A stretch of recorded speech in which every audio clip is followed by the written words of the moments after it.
So good day guys, welcome back to the channel. Now to those that are yet to subscribe, make sure you click on the subscribe button, make sure you like and also make your comments. Would love to watch out for it. So let's take a look at AUD USD for the next day, which is for the 19th.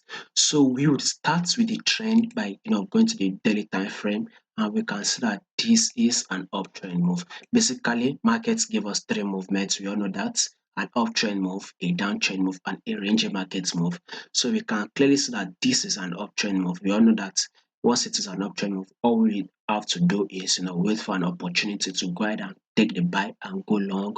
And you can also see that this price is also trading above our 10 period simple moving average. So basically this is an uptrend move. So we actually talked about having a bullish move, which price actually gave us that bullish move. Then price actually dropped. Well, for today, which is 18th, we closed bearish.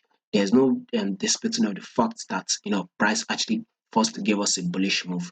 One of the reasons why candlestick wick is sticking at the top. Well, so that is it. Now to be able to predict this price for the next day, let's scroll down to the forward time frame.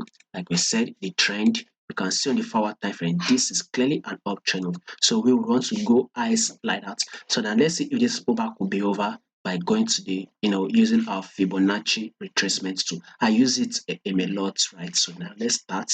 So you can see that this retracement has given us a retracement. You can see that price closed at this level. So it has given us a retracement to a level of 23.6. So I believe we will find a rejection here. Thereby price will actually push up again. So for the next day, probably, or will I say possibly, waiting for a bullish move on AUDUSD. So let's see if we can grab about 72 pips.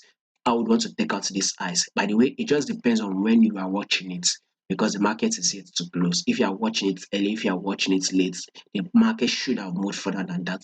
But I would want to go bullish and grab a level of 72 pips. So that should be a level of 0.7181. So that is what we should watch out on AUDUSD. Let's see this AUDUSD go bullish, hit that level that I just mentioned, and maybe then price can break further than that and go up again, or price might reject. Who knows? We just don't know how price will play out. But first, we need to hit the level that we have just talked about, right? So basically, you can find a rejection at this level here. You can see it on the 1 hour time frame. We have had a reaction. Once price came here, we had a drop. We also saw price went up, drop, tested, reacted to this level. We had a reaction to this level, a reaction to this level. Now price has dropped. I believe we would also have a reaction. Like they always say, trade what you see and not what you think. So this is exactly what you are seeing. Price is rejecting at this level. So we expect it to also reject at this level. So by pushing up to this level that I've just talked about. So AUD USD, let's expect a bullish move.